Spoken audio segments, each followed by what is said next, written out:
It's been a while, folks, but we are indeed back. It's the ATB NFL Live show. It's the boys, as you expect them. We're all here actually for the return, which is huge because you never know with us. I will say that much. But we are indeed back. It's going to be the season review of the 2023 season. So much happened, so much going on, so much to think about in the future. What does certain things mean for the league? Does some of the teams that made headways this year, are they going to be able to continue that on in the next year? Every year there's a team that shows up and then sometimes they fade away, sometimes they don't. I know Zach talked about something earlier, a team he wants to talk about in that way. But there's going to be a lot of things we talk about today, right? And it's going to be, hopefully not too long of a show, even though we always end up having a longer show. But again, definitely a lot of things to talk about this season. Last time you saw us, we were debating the Super Bowl.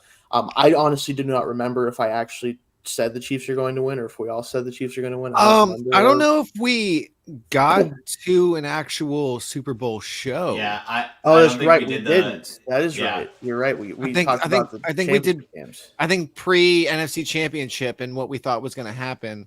If that's the case, we were incorrect about the Chiefs Ravens game. Holy crap, were we wrong about that one? The Lions San Francisco game. Yeah, well, I just wanted the Lions to win. I don't know if I think we all thought they would. But I said that they would. I think I said they would lose close or maybe win close. So I feel like I was within the realm. I think we swept them. I think we swept them. I think I said the Ravens were going to blow the Chiefs out. I believe you did say that, Tony. Yeah. But I will say, at least for the next 2 weeks after that, I looked at every single one of my coworkers and I was like, look, put your money on the Chiefs because I have bet against them every single week. And you know what? At the end of the day, say what you want about Taylor Swift. Say what I've heard so many people with it was just they put it that way. No. What did the Chiefs have at the end of the day? They had a rock solid defense all season long. And and when they needed it most, Isaiah Pacheco showed up throughout the postseason and was providing good, solid numbers for the rushing game. And they found the safety blanket in Travis Kelce and Rashee Rice. And then when the moments and when the lights were brightest, who else would show up but Marquez Valdes-Scantling and Robinson, Demarcus Robinson? No, he's on the Rams. Yeah. Now. Wait, who caught the other touchdown pass? Mecole Hardman. Oh, Mecole Hardman. Yeah. Who else would show up but those two? Who started the season on the New York Jets, by the way. Yeah. Started the season on the New York Jets. What a whirlwind for him. Yeah. You gotta love it. You love seeing it. But no, that's what I want to start, guys, because that's just what happened. Obviously, the most recent true NFL situation that happened was the Super Bowl. All I'm going to ask kind of first is just like not necessarily narratives or anything. Just how did you feel about the game? Did you enjoy the game? Was it fun to watch for you guys? Did you think it was a good Super Bowl overall?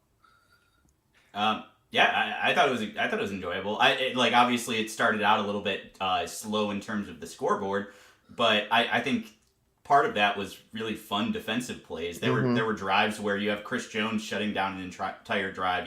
The defenses were really balling out, forcing fumbles and everything. Obviously, the Chiefs recovered pretty much every single one of those fumbles. But it was an enjoyable watch through and through. And then obviously getting to the overtime, approaching double overtime. Just the excitement there and all of the different decisions that had to go into that. It made for a really enjoyable watch. Outside of the fact that I had to watch the Chiefs do what I knew that they would do.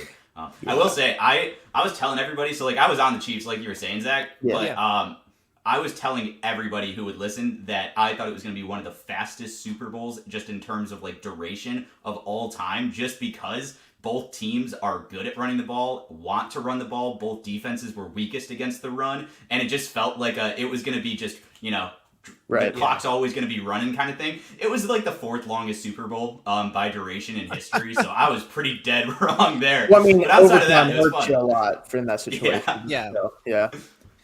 What'd you think, Zach? So like I said, I told everybody, I was like, look, I've bet against the Chiefs every single round except for the first round because we knew that it wasn't. I picked the Dolphins in that game. I was so wrong about that. Oh, that's right, you did. I forgot about that. I just was cold. But that So it was very interesting for me because I'm like, look, I opposed to a lot of people. I have zero issue with the Chiefs doing what they're doing right now because I would much rather talk about the Chiefs and Patrick Mahomes than Tom Brady and the Patriots. Personally, that's fair. I would much rather, if we're going to talk about somebody being one of the greatest quarterbacks of all time, I want them to have the like athleticism and like all of that stuff to match that side aspect too, as opposed to just talking about Tom Brady, who got set up in the perfect system for how he played and all that stuff. That I would much rather have that happen. Now, I was really hoping we would get Ravens Lions so we could see somebody different, and that's really for the next season what I'm hoping for. However, everything that we watched, it was exactly what I think you were going to expect. And if anybody was going to get the MVP and push the Chiefs to a Super Bowl, it was another Super Bowl victory. It was going to be Patrick Mahomes. So I mean, it was, I think, from a football fan's aspect, if you're a fan of football, that was probably one of the better Super Bowls in recent memory. Probably up there, like with the Eagles Patriots one, stuff like that. I still stand by it. Last year's the Eagles Chiefs was the best Super Bowl. That one as well. Yeah, that one as well. I'm partial to the Cardinals Steelers in 09. That's very fair. Yeah. I'm partial, but also like, but I mean, there's also been quite a few blowouts in like the last like 5, 6, 7, 8 years. So I mean, like if you're a football fan, like I heard so many people were like, "Oh, it was such a boring Super Bowl." The beginning of that game was incredible. I don't care what anybody says. Just because it was low scoring does not mean it was bad football. It was great football. Teams were driving down the field. Defenses were stopping and turning over. That's what you want to see. Like that's excitement. Also. Underrated aspect, the halftime show was absolutely incredible. I actually enjoyed it. I did. It took me a minute or two because the start was kind of weird, but man, when you got the roller skates on, it was fun. The guests were fantastic. I think it honestly, in my opinion, rivals the Dr. Dre Snoop Dogg one as top notch for me. And I didn't even know all that much of the music. One interesting thing I wanted to point out, the only person who was allowed to perform their own song was Lil Jon. And he, when he did turn down for what? He was the only one that was allowed to do his own song, which is very interesting. Hey, if you're going to give anybody, no. But no. When Luda came on the screen, I lost it. So dude, whenever it was fantastic. I was watching it with friends, and whenever Luda came, I was like, they didn't get Luda for this, did they? And then like, oh my God, there he is. It was so funny. I was like, my girlfriend was anxiously awaiting to see Justin Bieber and was very disappointed when he did not come out on stage. And I was just like, well, they don't really have any song, but apparently like I don't know. I don't know the history, whatever. Also, Alicia Keys. I don't need to say anything else. We're just going to move on from that one. She looked like a Hunger Games Capitol resident. Right. With that dress. And I was okay with it. They looked familiar with each other. Yeah, that's a whole other thing. But I mean, we know Usher does that. We know what he's up to. We know what's going on there. Anyway, also over under like 6 like taking shirt off moments. I forget what the amount was. I was like, I knew this. Oh, that was for sure. That was my other tweet. Thank you, Usher, for getting rid of the awful image of Adam Levine from our minds. Oh yeah, I remember that. Somebody had to do it. Yeah. Thanks for reminding me about that one. Yeah. Anyway, the last thing I want to ask about the Super Bowl, and it's not so much about the Super Bowl, although this is why I'm asked, like what happened in it is why I'm asking this question. Do you guys think that at this point, if we're just like basing them, because obviously he has a little bit of another track record as a head coach, which did not go so well, is Spags the best pure coordinator in NFL history? Yes. Best pure coordinator? Like if you're just looking at what they've done in their career as a coordinator of either offense or defense, not accounting like their head coaching, because there's a lot of good coordinators that also became if we're not accounting their head coaching, I think McDaniels has an argument. Whoa. The Super Bowl resume of the offenses that Spags has shut down, it is like... Oh, yeah, but, I mean, you could say the same thing for McDaniels and defenses that he shut down. I mean... No, but McDaniels has done this a couple times. Spags has won, 4 Super Bowls now? 4 Super Bowls as a against all, like, top, like, 10 DVOA offenses all time. Like, it is unbelievable when you go back and see the teams that he has coordinated for and what they have done against the best offenses in the league. This is a 20+ year sample. Like I can't give a couple years of a good offense to that they didn't win anything. Like I can't. You have to remember though too. Did they not win anything? Does McDaniels not have any Super Bowl? He does. I think the ones in 24, like the ones in like the. Holy shit! I thought you were saying Mike McDaniel. No, Josh McDaniels. No. All right. That's better. Yeah. It's I still don't think it's close, but like it's way closer. No, not Mike McDaniel. No, that's why I said McDaniels. Yeah, the thing you have to remember though, Zach, with that is like I understand why you say that, but how like for the same reason that some people, and I don't really agree with this, but the same reason that some people have a hard time separating Bill from Tom. How do you separate Tom from McDaniels? Well, how much of Tom Brady being his quarterback? There also is a separation of McDaniels from Belichick that's ugly as hell too, because he can't. And it's like, oh, if he doesn't have McDaniels, he doesn't have anybody for offense, and that I think like that's very damning as well. But McDaniels also has a bad track record away from Belichick himself, as a coordinator or as a head coach. Still, but he's calling the offenses in those situations too. But he's also the head coach. So, but that's why I was saying if we're excluding head coaching, right? But with Spags, though, you have to remember, like, yes, he's had really good players play for his defenses. That none of them are having Brady as your centerpiece of your offense. You know, it's just really hard to separate those two. And when we're talking about this conversation, I think, right, like Spags won 4 Super Bowls as a primary defensive coordinator. That is really, really damning evidence to his favor in terms of being the best pure coordinator. And like he's probably going to get more, Zach. That's the other thing you have to think about. Like he's already done this, and I expect him to probably get more at some point. If he he said that while he would be interested in head coaching, he's coming back for. I don't think that it benefits him to do that in any way personally. I think even if he could have a nice little run at the end of his career as a head coach, I just think like the value of him being a defensive coordinator is just more important, and it's also just a better thing for his legacy. Hey, just go the Bud Foster route. They'll throw it in your face, but just keep staying as that coordinator because you don't want to ruin it. There's no reason to ruin it. He's going to be, if he continues what he's doing for a couple more years and they win another 1 or 2, he will undoubtedly be the best coordinator in NFL history in terms of success and accolades that anyone's ever had, and he probably won't get touched for a long time, realistically, if he ever does. So I just thought I'd throw that out there. I want to give him his props for that. Yeah, like doing it against the 07 Patriots, doing it against these 49ers, doing it against the 49ers a couple of years ago. Like with the worst defense by a lot roster-wise. That's literally why I said that in my little like blurb in the PFN staff predictions. I was like, look, the Chiefs are going to win, and it's because like yes, they have Patrick Mahomes, but more importantly, they have the first full season top 10 DVOA defense of his tenure with the Chiefs. Like this is an unstoppable force. And look, say what you want about Brock Purdy, but like they were going to force that offense into some mistakes, and they did.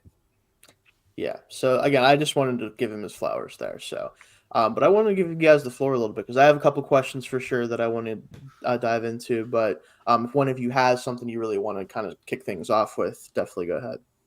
So since we haven't fully separated from Chiefs talk, I figure I can jump in with this. Everybody always looks to the Super Bowl winner and tries to learn lessons from them, right? I originally was going to say, I don't think there's a single damn lesson you could learn from this team. And I still feel that way. I was at least able to come up with one.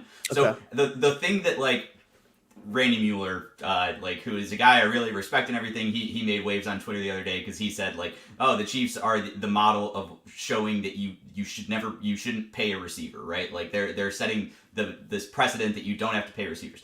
That is just so fundamentally wrong. The Chiefs learned the lesson this year that they should have receivers. They got lucky.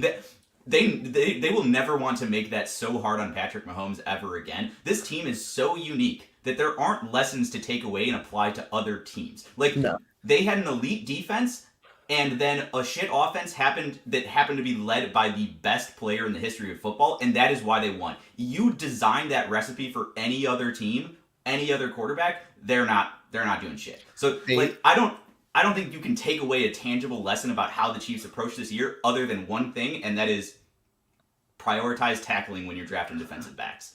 That is the one thing that I think is like repeatable and like, yeah, go draft those guys because those guys won this team a Super Bowl. But I do think it's interesting lessons from the Chiefs' offensive approach. It's just not. Well, I do think it's interesting that what the Raiders are coming out and saying, and I do think that this could end up being a like like way of like, oh, this is the Chiefs, is like at the end of the day, the only way to really get to the Chiefs is to go at the number one source of their offense, as you just said, is Patrick Mahomes. And it's just going to end up being, teams are going to have to find as many legal opportunities, and if they want to have the penalties, illegal opportunities, to hit Patrick Mahomes as many times as possible to just make him be like, oh my God, I like cannot continue to play. And even then, that's not really going to do that much. Like the Raiders got one game and like, cool, that's going to be your strategy, your mojo. Like, oh, you guys think you got one over, but like, Patrick Mahomes just won a Super Bowl on one leg.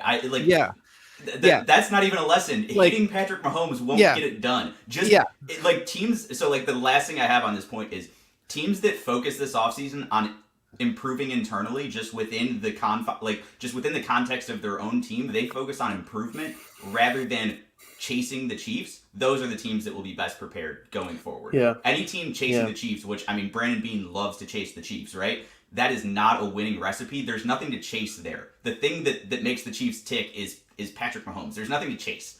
Just improve internally and you'll be better off. Yeah, and they got incredibly lucky with the fact that Rashee Rice panned out and ended up being a vital part of their offense down the stretch to like as a rookie. Like had that not panned out, we could be talking a little bit different, because like it could not have just been Travis Kelce at the end, because he was practically gone at the end of the season. They had to have contributions for somewhere else. But yeah, I think it's going to be a very interesting offseason for teams to see how they approach, especially in the AFC, because I feel like you're more prone to doing that in the AFC as opposed to the NFC, that is wide open, and these teams can be like, there's a lot more opportunities for teams in the NFC to be like, oh, hey, I don't want to say this, I'm only doing this as an example because it's not going to happen, but a team like the Saints, like, oh, hey, a couple of additions here and there, we cut some weight, whatever, like, hey, we can take over our division and make a run and just improve in ourselves in our division, as opposed to like, oh, hey, we have to beat the Chiefs, which is a much taller task.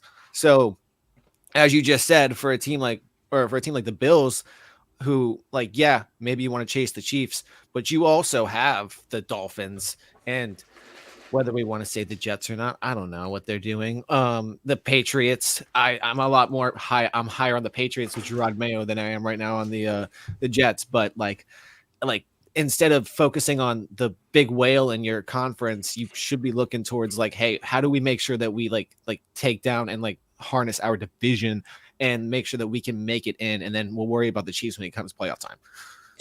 Yeah, and just to touch on this before we move on, like what you said, Tony, I think is very good, because you cannot chase the Chiefs.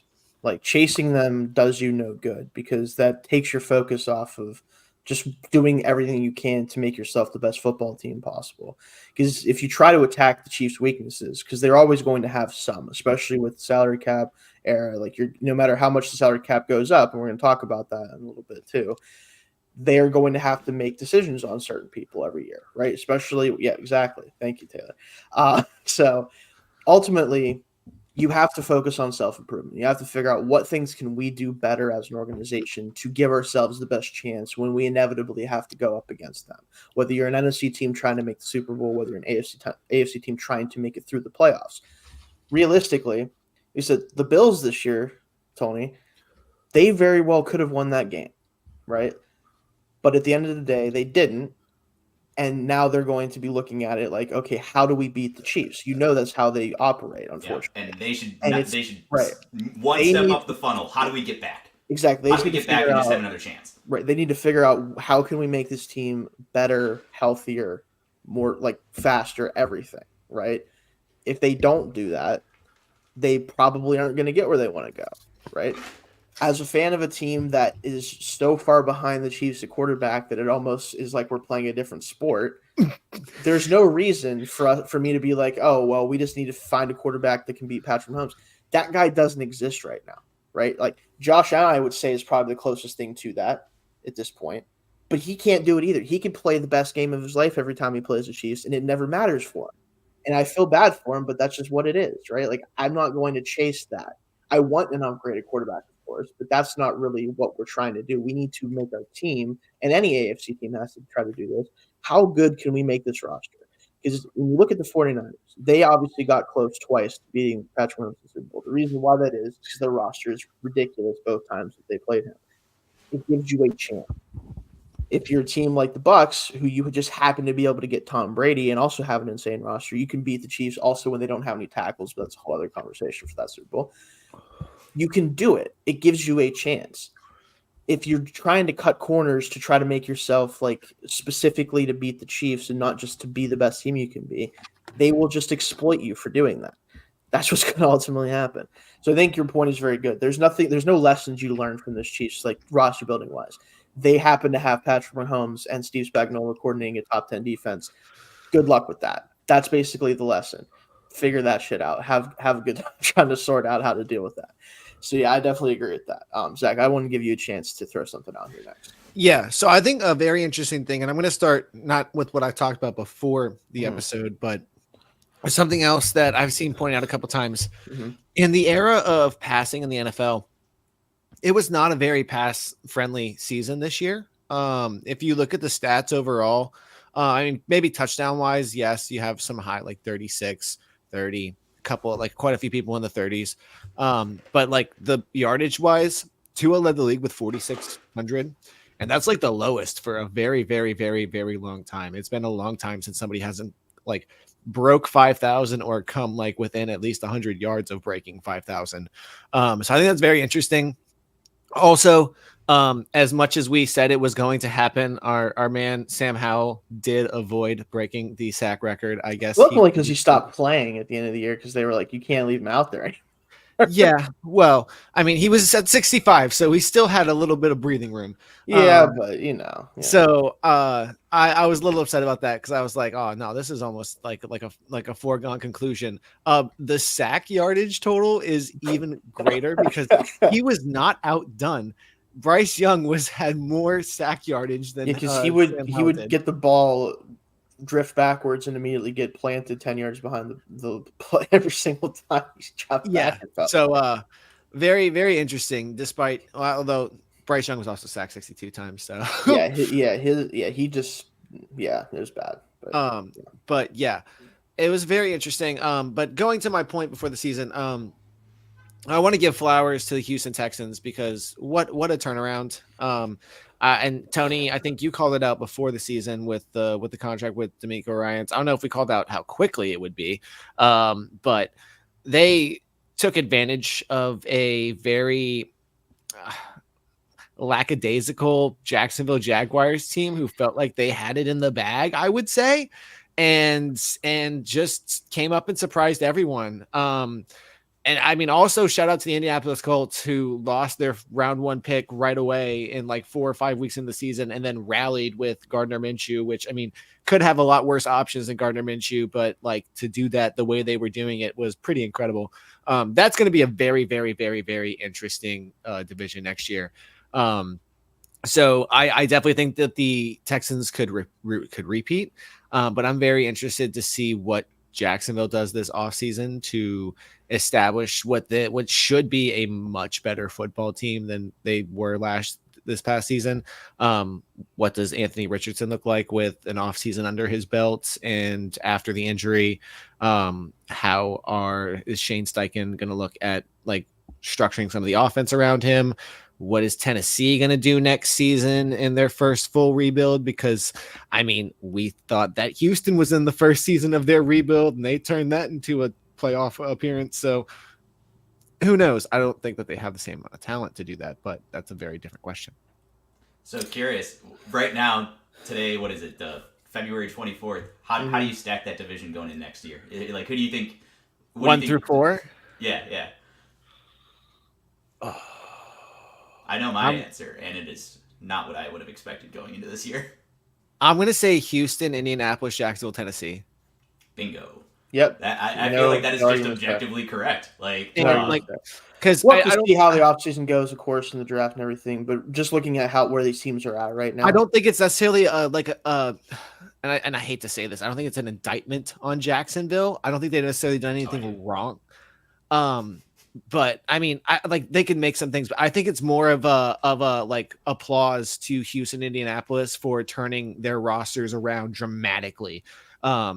because I don't think Jacksonville was expecting that to happen as quickly if you had looked at it the past few seasons, because they were not. There was nobody to come close to touching them. Like Indianapolis was flirting with it, but their infatuation with end of term NFL quarterbacks, was just killing any sort of momentum they would have. And now they turn around and are like, oh no, we're gonna get the experiment with Shayne Steichen and we're gonna see what happens. Yeah, see, like you said that you didn't think Jacksonville did anything wrong. I think that they have a GM problem. I think they have a head coach problem. I think that they got Trevor Lawrence and assumed that meant they would be great. I think they've done everything wrong since then.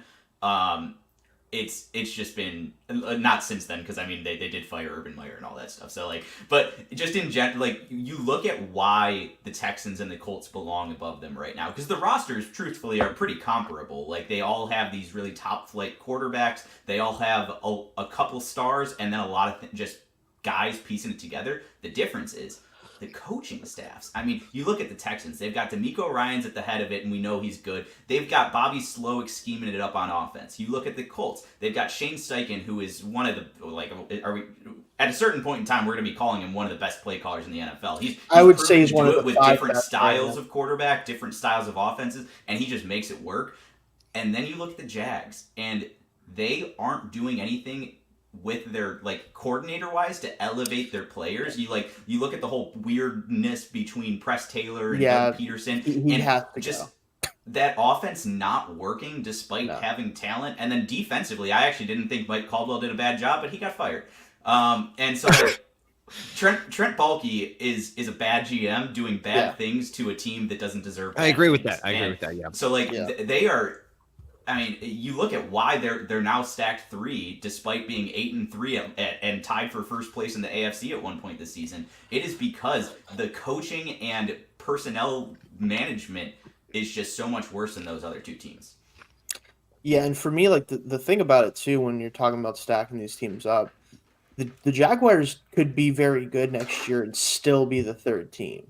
I think people need to understand, the AFC South is not it's division that it has been the past couple seasons. Moving forward, right? Moving forward, barring something unexpected happening, the AFC is not the NFC South, right? This is no longer the division in the AFC that you point to and go, I don't really care about what's going on over there. You can't do that anymore. Jacksonville could be a significantly better football team next year and still finish third in this division without anyone really being like, oh man, the Jaguars just couldn't do it. It's no, and they all could have make a lot going for them, and the Colts and that's again in an AFC where there's so much parity right now, and there's so many good teams.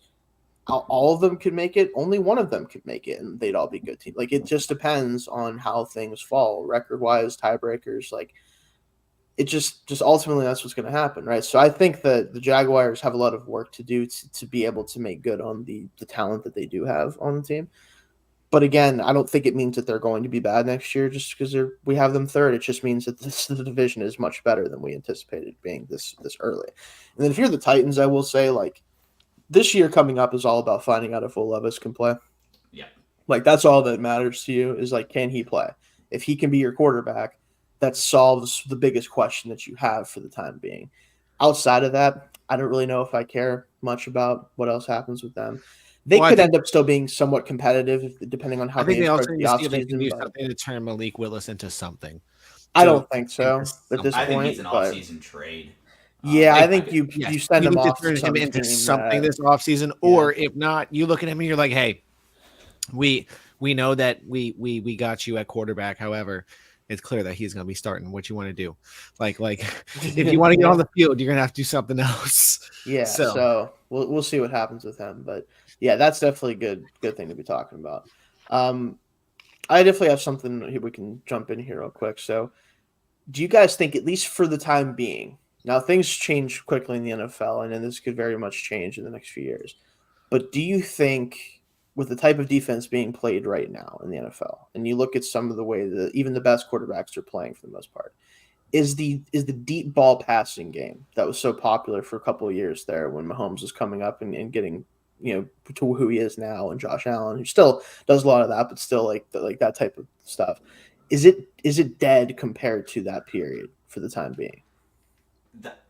So is it dead? No. But I will say 2020 is like going to go down in NFL history as the best year for offense ever, just because of the alignment of how the rules were, the empty stadiums, just everything with all the COVID dynamics. Scoring was so up that year that like everything since then is going to relatively look down. I don't think the deep ball passing is dead. I think that teams on defense have learned better and are now forcing offenses to be better disciplined in rhythm. And so like deep ball passing is down in frequency, but I still think it is one of the most important aspects of winning offense. However, they also need to fix fucking pass interference. It's ridiculous. Like some of the like it, and I would say the Dolphins are one of the biggest examples of taking advantage of it.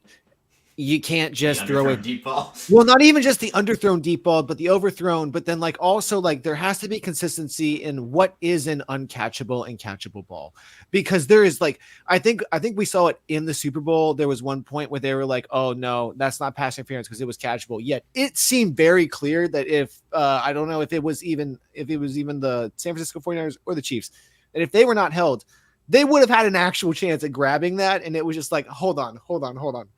You're telling me these balls that are going out like 5 yards of the end zone in the back corner, and you're calling pass interference because, oh, they could have jumped and toe tapped, but you're not calling this in the middle of the field? Like there's like, this is part of the problem with review and slow motion is like, once you introduce that, you can start microcosming and like picking at the game of like, oh, look at frame by frame, like this was incorrect, this is whatever. But like there also needs to be some standardization and like look, it can't be that egregious from game to game, week to week of what is uncatchable and what is catchable. It seems like there's no sort of standard whatsoever. So I think that's part of the issue as well.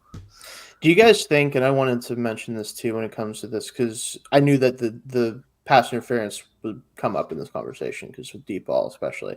And I think when I say deep ball passing game being dead, like I don't think it is either, but I think it being as prevalent as it had been, I don't think that until defenses or until something changes with either the rules or defenses, how they're playing, I don't think we're going to see the emphasis on it that we did for a couple of years there, because it's just harder to get those plays off. Now, throwing the ball deep down the field in different ways than we saw, where you're trying to get guys down the seams against cover two, like stuff like that, I think is always going to be a big part of the game. But as far as the pass interference, though, one of the things that I've been thinking about more and more, and I believe, if I'm not mistaken, that this has been the case in college for a long time, would you guys be in favor of just making it a 15-yard penalty instead of a spot foul? Yes. I want to split it, which is like gonna lead to incorrect officiation, I'm sure. But I don't think that a defensive back should be rewarded. Like if let's say it's chucking it deep into the end zone, 1-on-1 ball. That DB, all he has to do is tackle the wide receiver and 15 yards. There's nothing like it is just so easy to just prevent any deep plays because of that. Like I think there needs to be levels. If it is like incidental contact and everything, and they like, then yeah, sure, 15 yards. But if it's the situation I'm talking about where it is advantageous to take the penalty because it's only going to be 15 yards, you need to put it at the spot. What's up? Wasn't the USFL or XFL doing that? One of the two of them, I'm almost positive. I wouldn't be surprised. They're always the shepherd of good rules, right? Like, I'm almost positive one of the two of them was doing some sort of like, hey, all right, like, and this is where you have to open up reviewing pass interference. I don't understand what's so wrong with that and why that can't happen. I don't know why the NFL is so taboo on it. People don't want to make everything reviewable, and they feel but I mean, they did it the 1 year, and nobody wanted to overturn their own calls because they're all too prideful and everything. So like, then put it to New York. I think that's where it's like getting to the point where like at the end of the day, you're gonna have to have New York making all the decisions for reviews, anyways, because like if it's literally something of like the own officials won't overturn their own calls. All right, cool. Then make the head of officiating do it, because there's no reason why they can't come afterwards and be like, oh yeah, that was the wrong call, but then not do it in the game. Like, that's so messed up. And then there's no accountability either. Like, yeah, that's the most frustrating part about all this is there's so many times where it's come out and they're like, oh yeah, we messed up. But if you were able to just review it and correct it in the moment, like that's what's so rough. And that's why, like, start imposing some penalties, because if these players are going to get imposed for breaking the rules, you have to punish the referees for blatantly not calling stuff correctly, especially if they acknowledge it afterwards. Like that's rough when they don't get the fine for that. So so we are having this officiating discussion. One of my bullet points is this season of all seasons felt like the best officiated in recent memory. Like I can't, looking back at this season, I don't put officiating in the top 20 of storylines. Like it felt like overall, it was actually pretty good this year. Like I didn't have there were definitely a few things I hated. Like they got really wonky with intentional grounding kind of throughout the middle of the season. Yeah, that was. But they got their shit together on that. And then some of the pass interference stuff. But I feel like this was one of the better years for pass interference. I'm still. I think the evolution of roughing the passer is becoming absolutely egregious at times. Right, but that's just how the rules are stated. But it's getting some of past the point of like, look, I understand protect the quarterback, but they are literally asking people to ignore the fact that physics exist. And that's impossible. It's just a bad. I would say that's like a bad rule, though, Zach. Not necessarily bad officiating. Like you know what I'm saying. Like I understand. Like I agree with you. When it continues to get worse and worse and more of like you can see that these guys are absolutely making an effort and there's still nothing they can do.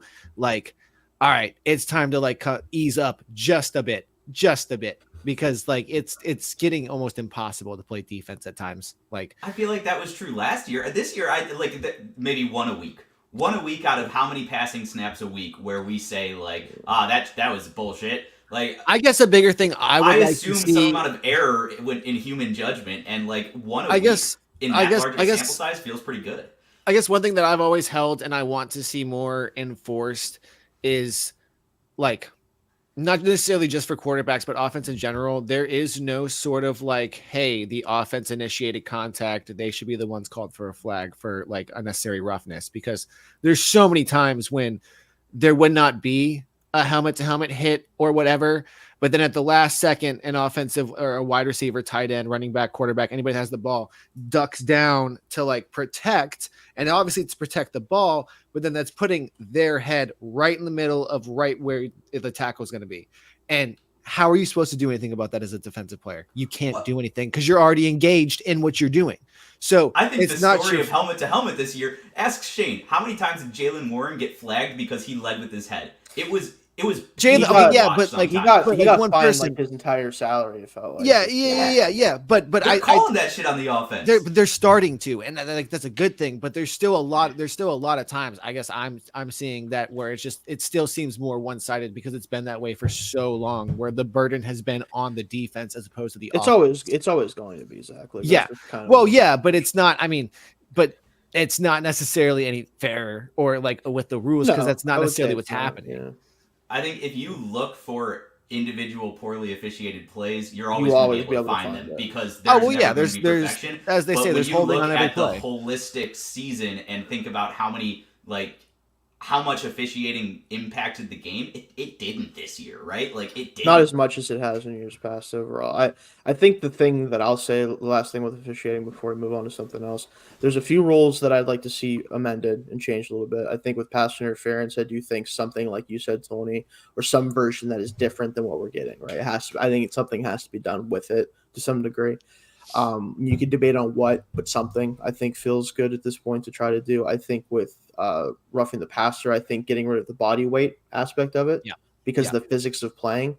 There are times. No, I think that's important. Like, the good players have already learned their way around it. You shouldn't be able to just like that. Well, yeah, that's fair. I'm not saying that, but there even still there's times where I don't know, like I think just it's a tackle. I think the forcefulness of it matters. Tackled.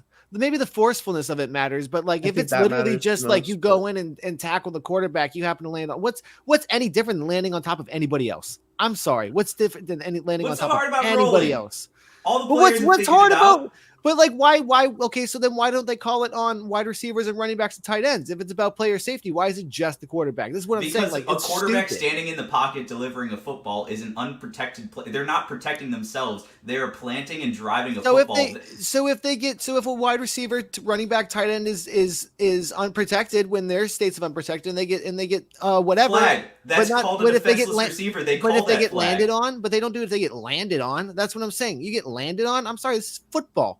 You get landed on. And if a quarterback gets landed out in the open field, they don't throw a flag. The pocket is a different. It's being a ball carrier versus being in the pocket. That's what he's trying to say. I understand where you're coming from. I don't understand why. There's a different connotation. Tackle. You get tackled and you get landed on. Like that's been the form of football for so long, and then all of a sudden, like it's like no, sorry, can't land on top of them. Like it just seems dumb. It just seems dumb.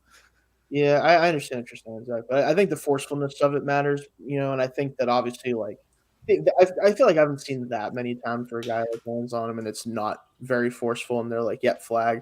There's been a few times of that where I'm like, I just the amount of instances where landing on him would be any more impactful or forceful than the actual act of sacking and hitting the quarterback. I get it. I get what you're saying, but. We'll see if there's anything from the rules committee, and there's always stuff that's brought up. One of the things I definitely want to see at some point, this doesn't have to be a debate topic unless you guys want to talk about it for a minute. They need to change kickoffs and just like decide something, and just like the whole process of like the kickoff play to me, like it just feels really pointless a lot of the time now. Somebody else has done something to change that as well, and I think it works fantastic. I like the way that the way that the other leagues have done it. I think that's better. Like I want to keep kickoffs in the game. It has to stay, but I want it to be a play that matters more. I want it to be a play that does actually like where there isn't as much injury risk. Where you're like, I think the idea of starting them like face up instead of running at each other full speed down the field like what other leagues have done. I think that's probably the best. Like a 10-yard distance or something like that. But I want to see something change with it to make it another like a bigger part of the game again. It's a play that I kind of miss seeing as much.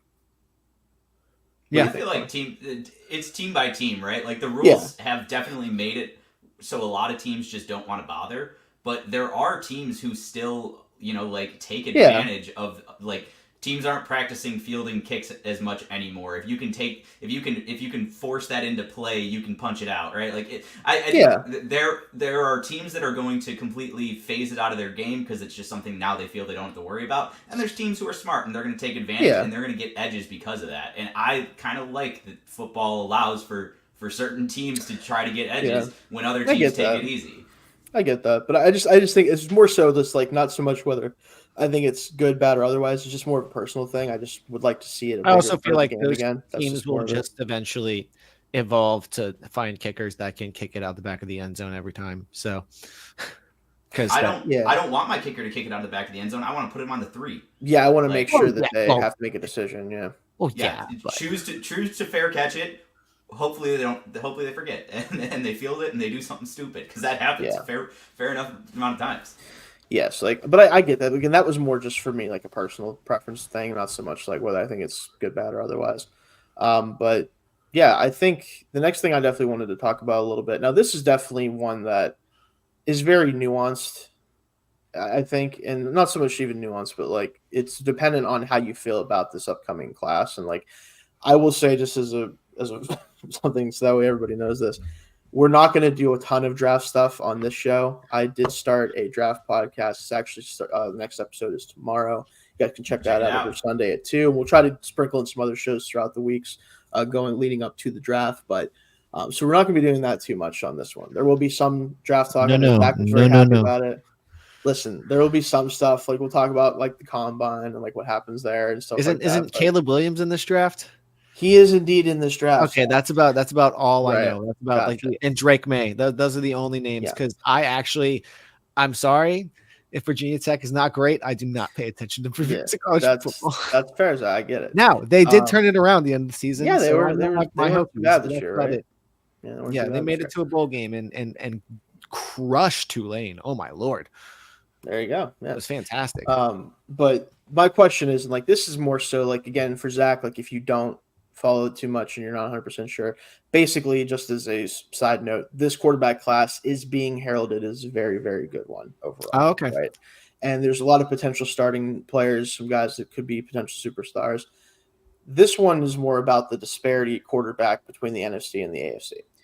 Do you guys think that this draft in particular, based on what we know so far, will help bridge that gap, considering who has the first 2 picks, who could also be looking to add quarterbacks? The Vikings is someone you look at as possibly going to be looking at a quarterback.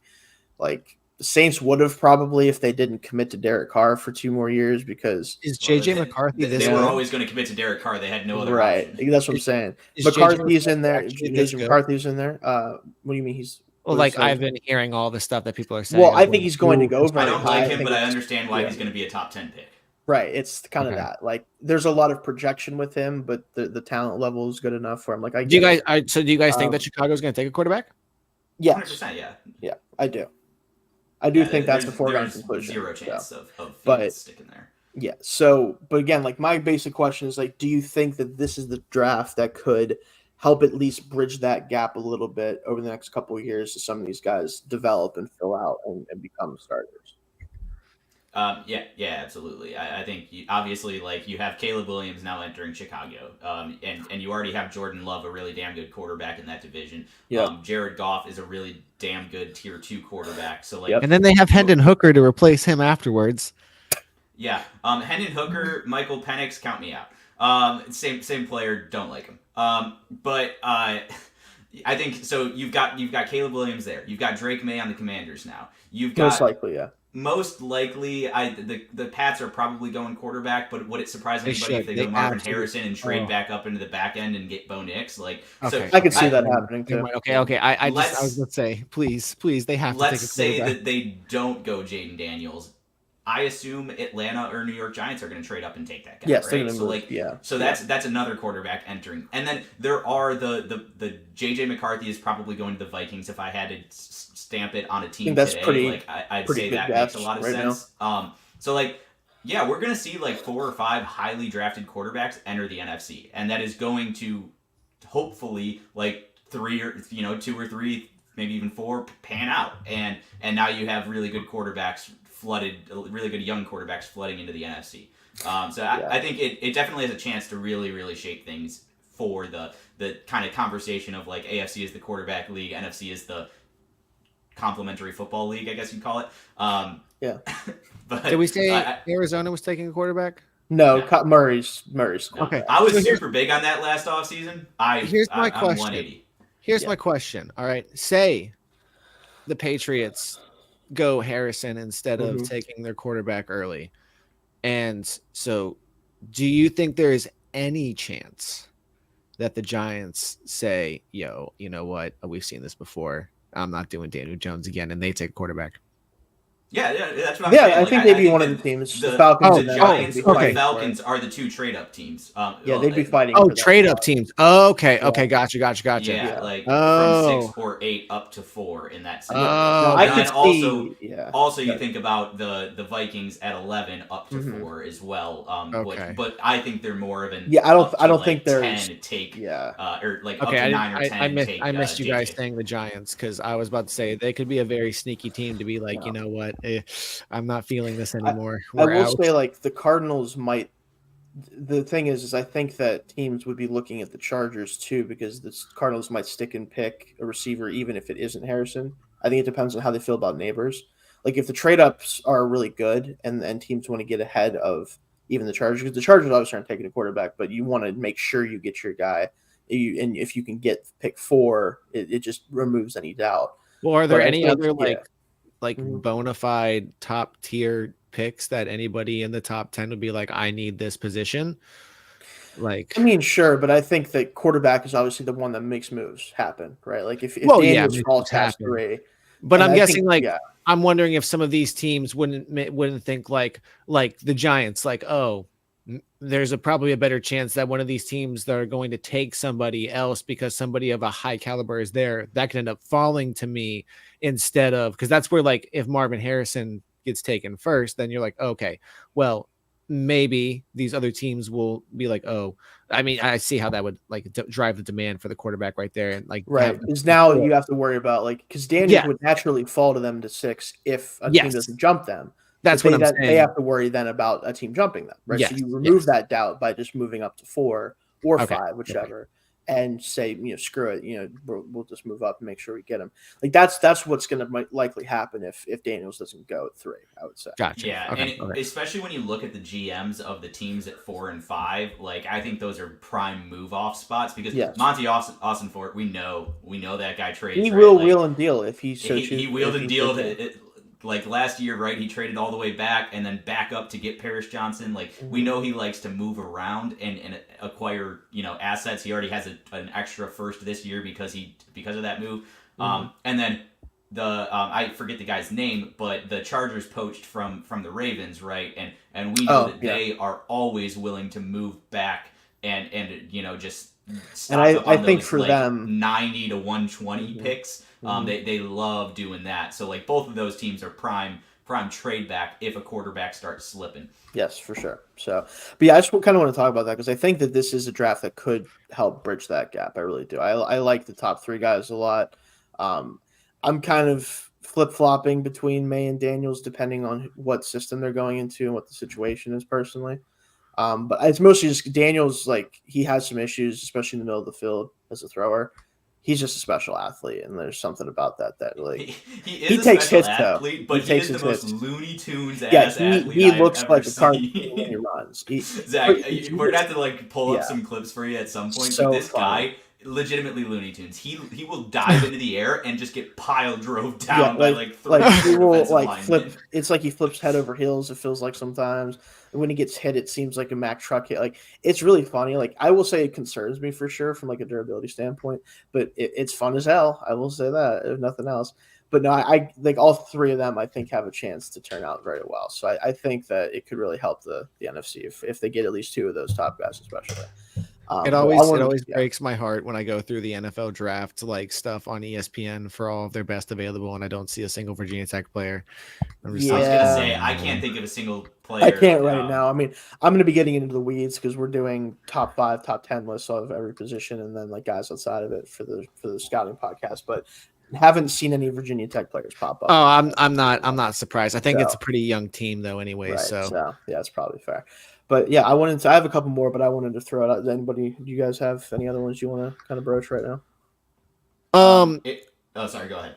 I was going to say, I think it's going to be very interesting, like we said earlier, to see what happens in the AFC East this offseason with I guess, some teams managing expectations, whereas other teams are going to be establishing some. I don't know what the heck is going to happen in New York. That is going to be a very interesting offseason for the Jets. I'm not talking about the Bills, not the Jets. It's going to be a very, very interesting offseason because, like, okay, yes, you didn't get the Aaron Rodgers experience for the first year, and he'll be back next year. They got it. Well, they got all the negatives. They didn't get the on the field part. Right. So he's obviously going to be back for another season to hopefully play a season. However, I don't think that hides a lot of the issues that were happening, whether Zach Wilson or I was about to say Brett Favre or Aaron Rodgers is your quarterback. There's some very, very, very, very big issues on the offensive line. There's some very big issues with the weapons that are on the offense. Look, I'm sorry, Aaron Rodgers cannot be your player acquisition model. You cannot just give in to all of his whims. You cannot just be the Green Bay Packers light. You have to put your foot down and be like, hey, we appreciate you lending your talents to to under center. However, we will take over the roster building from here. We appreciate your input.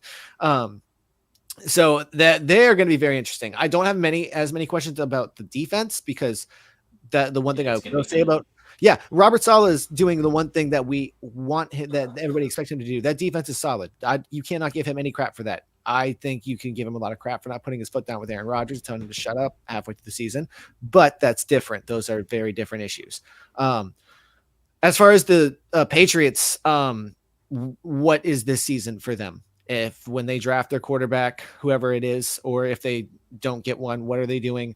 What is Gerard Mayo's expectations for this season? I don't necessarily think a losing season hurts them, but it's I guess also are the fans in New England going to be able to understand where they came from and realize that they were very, very lucky, because they should look up what life was like before Tom Brady, and it wasn't all that great.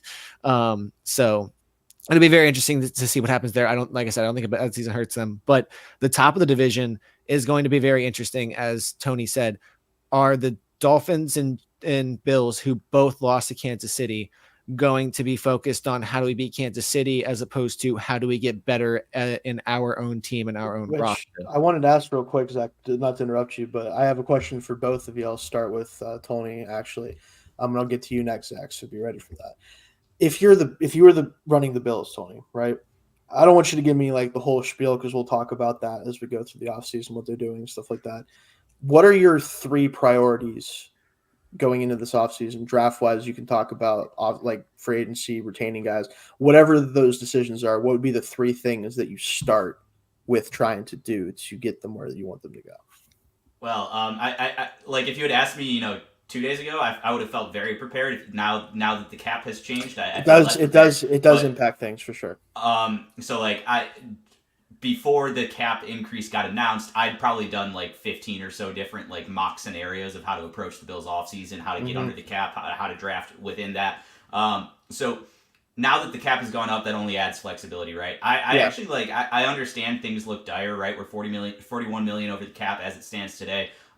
We've the only restructable contracts really are Josh Allen, which we're going to do clear up like 25 million room for sure. But then it's Von Miller and Stephon Diggs, neither of which you really want to extend that cap hit. Like you don't want to push money into future years just to save yourself this year. You want to get healthy long term. So what I think the biggest priorities, top 3 priorities for the Bills are: 1, be cautious with your 2025 cap. Don't push everything forward.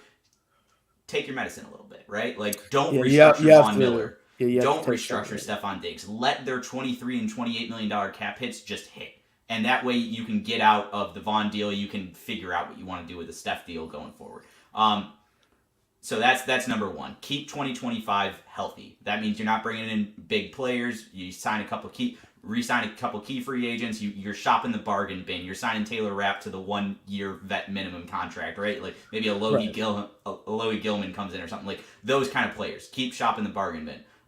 Number 2, invest in the D-line. The biggest thing we don't talk about with the Bills is right now defensive tackle Ed Oliver is under contract. At defensive end, Greg Rousseau and Von Miller are under contract. That is it. Kingsley Jonathan as well. Invest. If we spend our first 2 picks on defensive linemen, I will be happy. Invest in the D-line.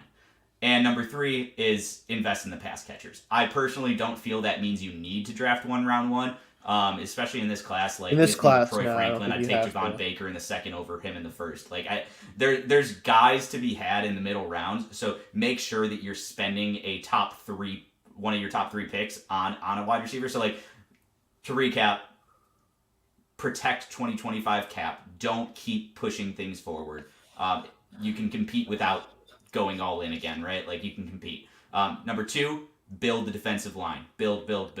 And number 3, figure out pass catchers behind Stephon Diggs and Dalton Kincaid. It's funny you said that, because I'll ask you a similar question here in a second, Zach. But what I would have said is pretty much identical and just in a little bit different formats. So I would have said be cap compliant, but do not go overboard. Like do not do things that are unnecessary to get you to just be able to be cap compliant with the draft picks and everything, right?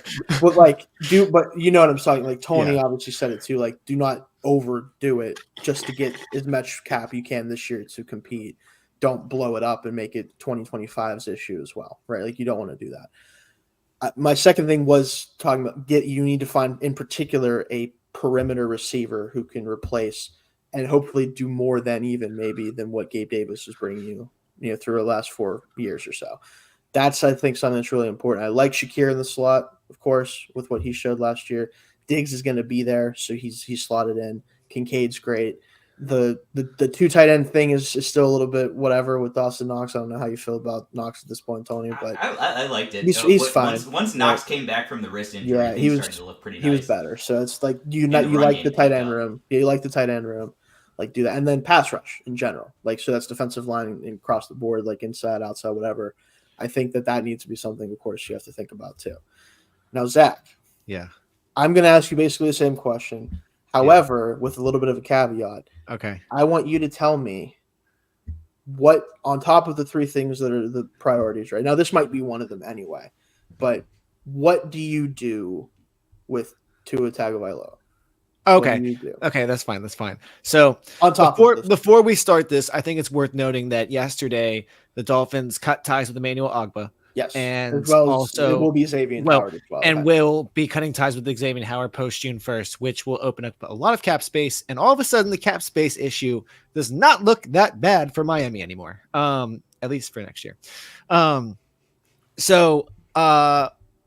first thing that obviously it's the same thing as every year. There weren't as many issues. However, offensive line investment has to be a priority because as great as Teron Armstead is, he's not reliable. And that's come with age. I'm sorry, but you just can't pay somebody that much to only play about half the season, 10 games, 11 games. It's just not a worthwhile investment. Right. I do think there was a fantastic bounce back year from Austin Jackson, which was incredible to see. And I do believe that there was a massive difference and a massive turning point for this team when you saw Connor Williams go out with his injury this season. So you can't, obviously you have to have some backup to where one injury on the offensive line cannot be an entire linchpin on the offense. Yeah. Number 2 is investing in the defensive line. And it starts with paying Christian Wilkins. I don't think there's any issues with that they should do that. They should figure that out, especially with the added cap space and cutting the people that they've cut. He's earned it. He is a fantastic force on our defensive line. You can say what you want about his extracurriculars after the whistle. But as far as from whistle to whistle, he is everything that you want from a defensive lineman. He's great. Pay the man. You, however, don't have a defensive end behind him. And that is a little concerning because the left is, or there's just Deshaun Hand is the only other guy behind Zach Sealer. So there needs to be some investment in the offensive line. Now they do run 3-4, so their linebackers do take a bit more of the brunt there. So, and the third thing will be praying to the Lord Jesus Christ that Cam Smith is ready to do his homework and this offseason and take over for the brunt the hole that will be left by Xavier Howard. And the expectation is for him to take over that position and excel. It's very concerning at the moment, but we will see what happens. Now you can use all of the draft picks that we have to invest in any of these. However, I want to add a little pipe dream here because I do think there is one position that would need some investment. And if this opportunity came up, you have to take it. If the opportunity comes up for the Dolphins, and this involves sticking with Tua, if the opportunity comes up for the Dolphins to take Brock Bowers in this draft, I think you have to do it. I think that would be a fantastic selection for them to take because they need somebody who can. He has proven that he can be a blocker and somebody who can be that amazing presence in the offensive pass catching.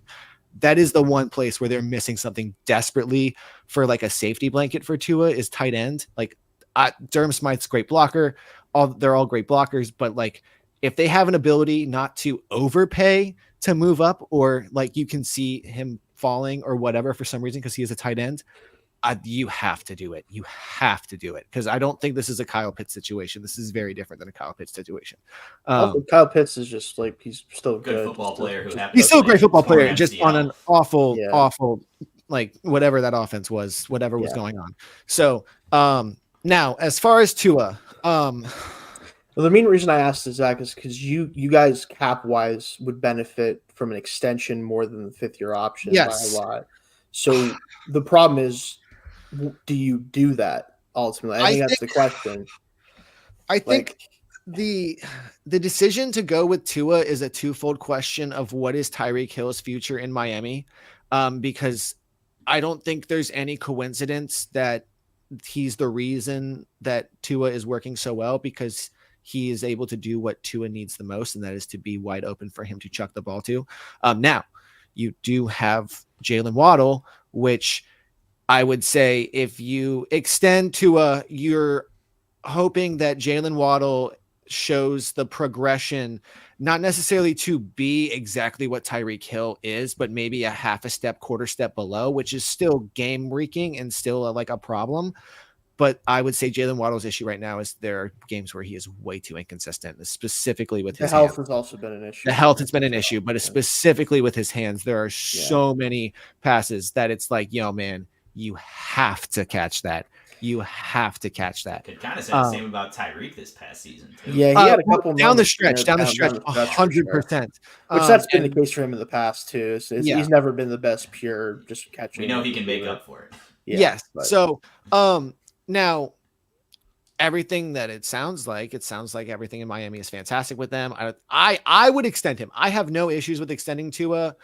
I also think that comes with making sure that there's some offensive line investment, because that's definitely that's the biggest the biggest linchpin the last 3-4 seasons that he's played is if the protection is good, or at least like somewhat okay. This season was a massive difference. Specifically in his pocket presence, which was vastly improved. I'm fine with it. However, if they're not going to actually make any worthwhile investment in the offensive line, then I think that you might as well just do the 5th-year option, do what you can for this season, and then just be like, hey, we're punting. We're going on after that. And I don't know what that is, because the problem there is if you're going to give him the 5th-year option, you might as well give him the extension. If you're going to keep him there, I feel like if you're going to give him the 5th-year option, you might as well just cut ties this season and have a bad season, because if it's going to be cheaper and you're going to if the point is to keep him there to do whatever, if it doesn't turn out, but you're good, you're not set up in any position to get like the best quarterback or a quarterback worthwhile to take over to be that franchise piece without trading a bunch of picks. So either stick with your guy, which is what I would do. And I, God freaking hope so, because I just got his jersey for Christmas and I will be so mad because this happens. You know what the last jersey I got was? I'm going to assume Tannehill going into his last season. Oh no, this is going to make Shayne laugh his ass off. Minkah Fitzpatrick. My grandfather got me a throwback, or no, maybe not a throwback. I think it's a normal Minkah Fitzpatrick. My throwback's a Landry jersey. And so bad, man. So I waited a few years to make sure, hey, they're going to stick with him. But with Tua, I would extend him. I don't think there's there's too many other things. Here's the question though. I also don't think you can pin the late season issues on him entirely because of the sheer amount of like back-breaking injuries that were happening game after game, drive after drive to the defense. Because I'm sorry, you can't sign 5 guys the week before your playoff game off the street and expect them to hold their water. It's just not a reasonable expectation, which is why even if they lost that game in the playoffs, they made it. I'm more upset that they lost the AFC East. That's really what I'm more upset about. I'm not upset about them losing the playoff game. I'm more upset about them choking at the end of the season and losing the AFC East because it was in the bag. So that's where, hey, we needed you to step up at the end of the season. Nobody did. But look, I understand the injuries were kind of getting unsurmountable. But it can't just be, and it wasn't you have nothing, but at that point for the offense, it was like, what are your answers? And they didn't have anything. So when your defense was holding on for so long, if that's the piece that's going down, your offense has to be able to back them up and be like, all right, we got you guys. We'll get you 1 win. Here's my thing with Tua, right? Is as far as the extension goes, I think he should want a lot, and I mean a lot of money. So he's going to want the $50 million plus a year with what the deals have been. recently. He has every right to ask for 60. Exactly. He can do it if he wants. If you're the Dolphins, if you do that, if you do not protect yourself 2 years down the road from this, there is a high likelihood that if the receiving weapons either fall off or if the offensive line doesn't get worked out, Zach, right?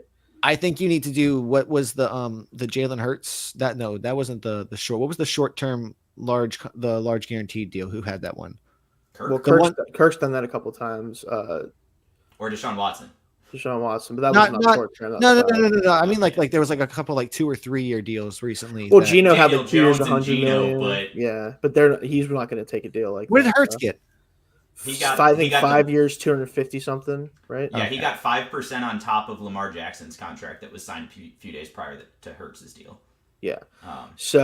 It's right like now 55, Burrow's. I think for him. Burrow's at 55. He's the highest. Okay, so Hurts is like 54 and a half or something. I don't think there's any issue if Tua wants the money for them to go into him and being like, hey, look, we get it, you deserve it. However, we have both sides have to protect themselves. If they want to go short term, I think going short term and going 2 or 3 seasons would probably benefit both sides, given the instability. If you're Tua though, right? You've had multiple career not career altering so far, but like potentially career altering injuries. You started your NFL career banged up basically. This past year you played for the whole year, but the offensive line is a question mark going into the season, right? You hope that you can sort that out. Yeah, that's Tua, I tell him I want 5 years. Yeah, this is a very, very that's what I do. Tricky conversation intrinsically tied with Tyreek Hill's future with the Miami Dolphins. I think that's the biggest question mark there on now he has said that he wants he's now I don't believe this personally, but he said that after his contract's up, he's done playing football. Like his current one. 2 years left on that deal. And I don't know if I believe that per se, but he is one of those guys that he could do anything, and I'd be like, yeah, that makes sense. I mean, that's where we get to talking about how much money that these guys actually make. Like, yeah, he could just go ahead and call it quits, and he'd be fine. Yeah, there wouldn't be any issues. He could. It's just does he want to? I don't know. But by the time that contract comes up, so that's where the biggest question mark on this, I wouldn't even say is the offensive line, is do the Dolphins front office trust that they're going to have the playmakers to do that? Of the way that Tua plays, right? Yeah, and that's where I think, again, probably one of the best things they could do this draft is if they have the ability to get Brock Bowers. Brock Bowers is just a receiving weapon, or a receiving, but as much as I love that fit, there are constraints that the Dolphins have to work within here, and they do need an offensive line. They do need a defensive line. They don't have money. They at a certain point. If it's round reasonable, 1 pick or round 2 pick, and then 5, 6, 6, 7. I think they need to be trading back. I don't think the Dolphins should consider drafting in the first round this year because they need this shit going forward. They need to populate the team with players, and ideally I can maybe understand that, but maybe moving back in the second round, because it's really tough to not draft in the first round 2 years in a row. And I mean, they did to themselves the year before, but maybe going back, but some of that talent is needed. They kind of miss out on their first round picks too often. I think it depends on who's available at 21. Yeah. Oh yeah, definitely. Specifically that pick, but I do think Tony's right that they need to stockpile some picks, just not just for guys who can come in and contribute right away, but just having guys in the chamber for when you're going to have to lose certain players, right? That's kind of the issue right now for the offensive line is Hunt's going to be gone, you assume. Williams is also likely gone. I don't think they're going to be able to retain him. Yeah, you need a guard, a center, and a left tackle. Yeah, realistically, what's the answer to those questions? If it's not in the draft, are you bargain bin shopping for offensive line? That tends not to go very well. I mean, what would be the Miami way?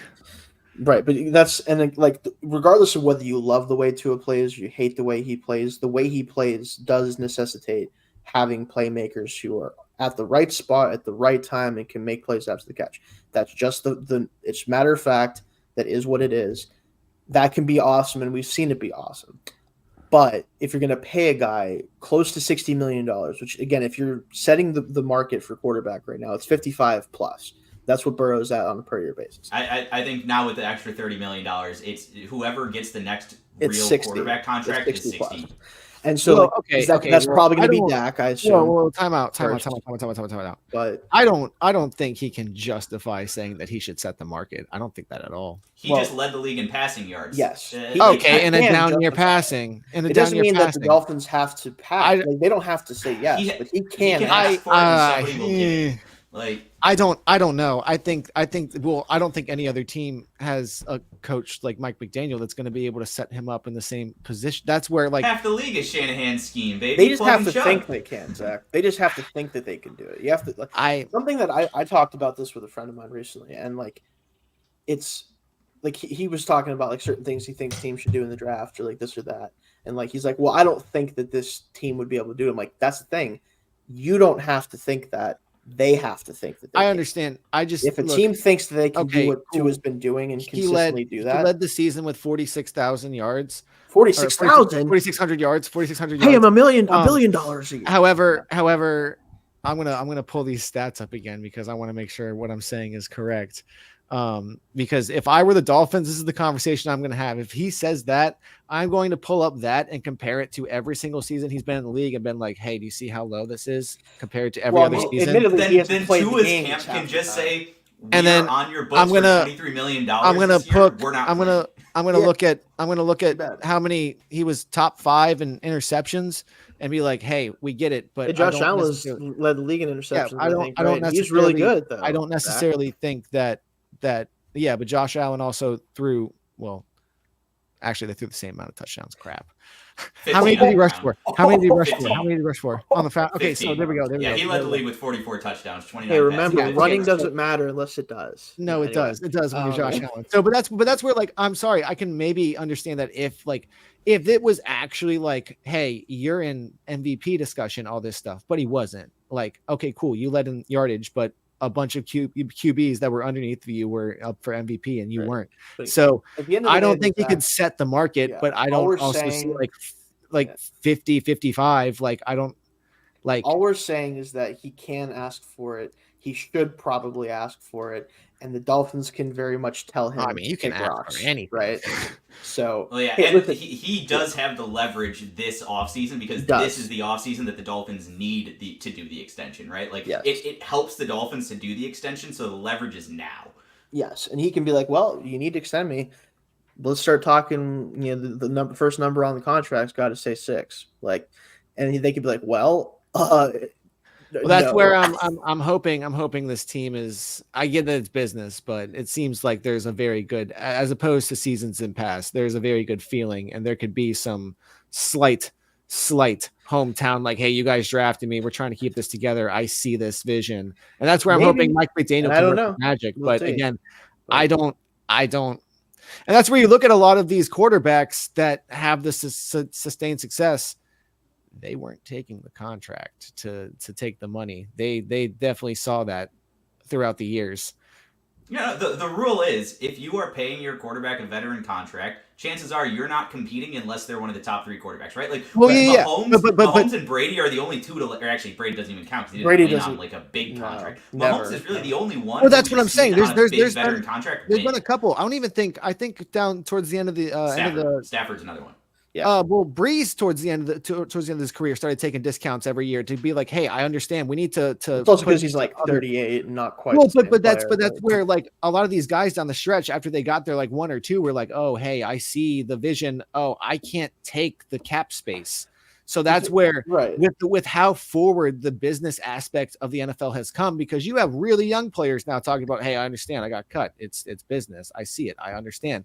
I would hope that some of these quarterbacks are like, yes. I would would it be cool to set the market? Yeah, but what helps me go down in infamy and get more money wins success. You have to understand. Let's take it a step back. Cash your checks when you can. Right, Tua, we don't know if he's going to do that, Zach. You as a fan of the team and the Dolphins as a team would love. Well, I'm saying as a whole for any fan of any team or whatever, I would hope, I guess, and this is where I would want my franchise as well. I'm not counting out the fact that franchises do players dirty. I understand that. Mm-hmm. I would hope from both sides of the aspect that both sides of the party are saying, what can we do best to facilitate long-term success? Because at the end of the day, that's what the conversation should be. Right. And like that's where some of these quarterbacks have seen that throughout the years and been like, okay, cool. I understand that I cannot command that percentage of the salary cap if I want to have a feasible chance of winning and actually having a long term to build on my legacy. So that's where players got different thoughts on that the business forward aspect of the league is having some of these GMs alike and players realizing, hey, maybe it's not setting the market every year. Maybe it's figuring out how do we build a cohesive team to last 5, 6, 7 years if we can make it work. Yeah. Well, if you want to do that, Tua's not your quarterback because when you are due for a contract, you ask for a contract, you get a contract. Because, like, even though it's good for the team, every player's job is to take care of number one and get that money. I understand that, but again, the 55 million versus 60 million or 50 million versus 60 million, that's not necessarily going to make all that much of a difference. Let's be honest. Maybe not to you because you're not getting that money, Zach, but to it. But in the grand scheme of things, that doesn't make a difference. The end of the day, if I can increase my pay 16%, I am going to increase my pay 16%. Yeah, and again. Okay. The main thing, Zach, again, is that we as fans always hope that our team can keep everybody together, can make sure everybody's taken care of, but like not spending entirely too much money on whatever, right? The end of the day, we don't know if Tua wants to do that. And if he doesn't, he has every right not to. And the Dolphins also have every right to tell him to kick rocks. That's why I asked the question, because to me, if he wants a setting the market extension, it is a non-starter. You cannot do it. I cannot do it. It's not going to happen because of the way that the team is built right now. In 2 or 3 years, I cannot guarantee that I'm going to have the infrastructure to make that contract worth it. And because I can't guarantee that, and there is a lot of things that have to be in place in order to make him worth the $60 million he'd be asking for, I don't think I can do it unless I have an out in 2 or 3 years. All right, so then I have to concede that. I have to concede that. If you want the record-setting deal, then cool, 3 years, you got it. But if we're talking long-term extension, then no, because you just said long-term extension. I didn't know that there was the caveat of well, if you're a quarterback that's a young quarterback, you're wanting a 5-6. I'm sorry. Again, I don't see the justification. There's not really justification for him to have a record-setting contract because he hasn't done anything to has he done something to be like a top 10, top 15 deal quarterback? Absolutely. But there's nothing in his resume that says he's worthy of top 5 quarterback money. I'm sorry. There's nothing. What is there? There's not one accolade. There's not one accolade. There's one leads the league in passing yards one time in a season where 4,600 yards got it done. You can't say that for the past 5-6 years.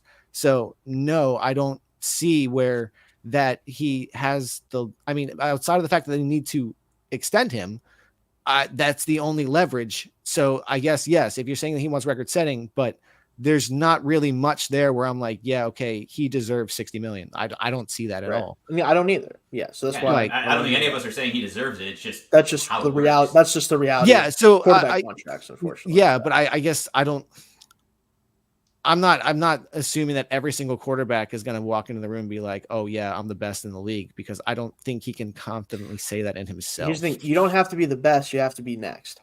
Yeah. You just have to be due.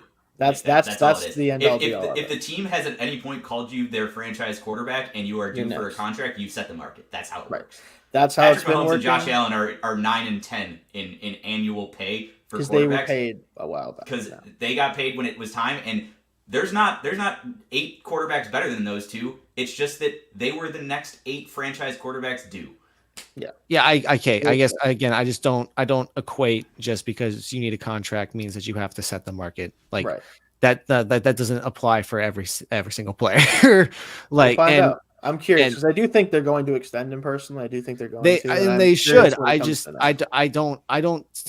Again, outside of the fact that they need to extend him, that's the only leverage they have. Every single thing that they could come back and say to him, like, okay, cool, you had a healthy season. We were hoping that from the beginning. Awesome. You led the league in passing yards, but like, where was that the past couple years? It was down season. I just don't see where they feasibly have a leg to stand on outside of it. They need to extend. So, but Zach, remember what you said about like 15 minutes ago, where you're saying if they are not going to extend him, they should just cut ties and suck this year because they're never going to be in a position to get that next quarterback. That's Tua's leverage right there. He says, I'm on the books for 23 Well, million. then I guess that they might take a stab they find a way to take a stab in this quarterback draft. Then, like, bingo, Michael Penix round 2. Welcome to Miami. Yeah, there you go. That's what's happening. No, so before we go, I have one thing on this, and then I have one last question. I just want to go around the horn real quick because I do have to get going here in a minute, guys. But with the two things, Zach, let me ask you this specifically, because this is what I can see being a possibility based on the way that we know quarterback contracts go, the way that things work. He's next, all this stuff. If tomorrow morning you wake up and you see breaking news from whoever, and it says that the Dolphins have extended to it, and the contract was 5 years, $280 million with, we'll say $180 million of that guaranteed. What is your reaction to that? I'm loving the fact that I can wear my jersey for an active player for the next 5 years. And, Fair enough. And honestly, knowing that I've seen much more promise from Tua than Tannehill, and they gave Tannehill quite a freaking long time. So just curious, it could be worse. To me is kind of the starting point of what that contract might look like. My next fear is by Christian Wilkins. Yeah, that's well, again, for this, it depends on how they do it. But last thing I wanted to ask you guys, just around the horn, take a minute or two talking about it. We saw how much the cap blew up, as Tony has in his caption. Thank you, Taylor Swift. I think that's definitely a part of it. Zach, what is the salary cap? Now, mine just says podcast boy, because if there's an ATB podcast, I'm probably standing here looking at like being. Yeah, you are podcast boy. I am podcast boy. So just that might be my it might stick there for a while. How long? So you can give me a year or a amount of years from today that you think this will happen. How long will it be before the first? It'll be a quarterback, of course. How long will it be before the first quarterback makes on a per year average? So it could be a short term deal. It could be whatever. $100 million a season. What's the per season at right now? 55 is the current high, and it's going to become 60 most likely when either Dak or whoever gets a contract next gets one on a per year basis. All right, you guys start. How long? I got math to do. Okay, so how long do you think? Because obviously the cap made a huge jump this year over the last couple of years, and there was some COVID stuff happening. It was part of why you didn't see increases, and so there's doing the math as Tony's probably trying to do right now could be a little bit shaky, but I believe the cap has about doubled over the past 10 to 15 years or so. I think it's about doubled. So if you're looking at it that way, you could end up saying 10, 15 years from now, then I think my answer would be about 2040. I think is what I would say. I would say, yeah, but I don't think that football is going to be a thing by the time that quarterback makes 100. Honestly though, by the time, because just with how slowly you're saying it's 55 right now, and I'm looking at the top earnings, and you're saying what Josh Allen was how long ago? 3 years ago, 2-3 years ago. 3 years ago, I think we signed. Did he actually sign the extension? Yeah. Yeah. I mean, there's just a very, very, very long way to go if we're just now getting to 55, unless there's some more very massive jumps that I could honestly see football not being a thing anymore before a player makes $100 million a year. How much longer do you think we have to do this then? How much longer do you think we have? I mean, they're already talking about the fact that youth participation is way, way, way, way, way down because parents are very concerned about. Well, I think youth participation should be down. I think 14-year-olds. Yeah, but I feel like that also in turn means that there's not as many people that are playing football. They'll find them. We'll start going to other countries. Yeah. So football's around forever. It will all be dead before it's gone. Football will outlive us. There's nothing to worry about there. Right. Now, I have looked at things and I feel pretty good about my answer. Hey, the NFL is one of the newest professional sports leagues. Yeah, it's almost 100 years old, right? Well, depending on when but I wish I would have had more time to fully do the math and give myself a real pinpoint. Hey, you can do that on your own time and let us know if you find it. Well, chances are I will. My girlfriend's out of town this weekend. I got nothing else to do. Nice, there you go. Math. All right. So looking at how much it's been rising over recent years, really since it took its COVID hit, I think we are on track. The NFL salary cap will be $400 million by 2030 at the latest. the current top quarterback contract is 24% of the salary cap. Mm-hmm. There's going to be a $100 million quarterback by 2030. It's wow. That would be crazy. But I give it some room. It's just as simple as that. Like, we're at 255 right now. We're going to be at 400 by 2030. 25% of 400 is $100 million right there. Like, it's going to happen by 2030. Yeah, the math is sound for sure. I just wonder if something is going to happen within that time where it's like, I don't know. So I'm just leaving some like wiggle room by saying like farther out, but I also think that you're right. That, like, if you're just doing it from like a math perspective, it's going to happen sooner than I think. But yeah, and the acceleration of how much the cap increases each year is only getting higher because of all these new media deals and everything that they're generating. Mm-hmm. So like, realistically, betting is the thing now too. The money from it might be the next time that Patrick Mahomes signs a dotted line, it's $100 million, and we're maybe 3 years away from that. That's true. That's true. But yeah, I just thought that'd be a fun little hypothetical to talk about, like how soon will it happen? Because I can't, people already get mad. Like, you can try to explain to people who get mad about it, like, these guys don't deserve that much money. It's like, well, it's a collective. Go look at baseball. Go look at baseball. TBA, right? They actually deserve more. Like, when you look at the revenue the league brings. Exactly. If you want to be real, if you want to be like getting the semantics about this, like, we can really. This is what's wrong. This is what's wrong with college football right now. Is that's what the focus is, and not. It's fun, but no, like, it's going to be fun to be like, oh, this guy's worth $100 million. You're telling me, okay? And I think the best thing is if it's someone who like clearly is not even like one of the 5 best quarterbacks. If they get that deal first, like if it just lines up right. I mean, again, look at baseball. Like baseball contracts are insane, which is why a lot of people clown Kyler Murray for coming to the NFL as opposed to going to the MLB. As baseball is way freaking harder to break into. Exactly, it is. But he was also highly scouted. Yeah, I'm not saying he wouldn't have been good, but like you have to be really good to make. Yeah, those contracts are like insanity. Like, you want to talk about people getting mad about unjustified stuff. Now, granted, they play 162 games if you're lucky. 162 games, but that's a little different. But you don't get your head caved in, Zach, unless you're hit with a pitch, in which case. Yeah, but that you don't want that. Or you break one of the unspoken rules of the game and everybody just beats the shit out of you. Yeah, it's like you didn't. I do have bad news, gentlemen. I did go onto PFN and look at their big board of all of the scouts. There is 0 Virginia Tech athletes. Hey, no Hokie representation. Yeah, so which makes sense because we don't really have a lot of upperclassmen. So that's fair. Yeah, but yeah. In a couple of years, we'll keep an eye out. But that'll do it for us this week, though, folks. We'll be back hopefully again next week. We'll see what we want to do for that. There will be some. By that point, we'll already have had a lot of the combine. I think combine week we're gonna have some shit to talk about. Yes, there will be guys running 40s, which is also definitely super important. And not something that matters. Yay! Not that much, who broke the record? What was his name? Because John Ross. What's he doing these days? He works at Ross, probably. That's what I would do if I was Sean Ross. I'm excited for all of the conversations that become public, like from like Elmo's Steakhouse over. It's like it turns out we're going to hear some rumors coming out every this quarterback. week. Available.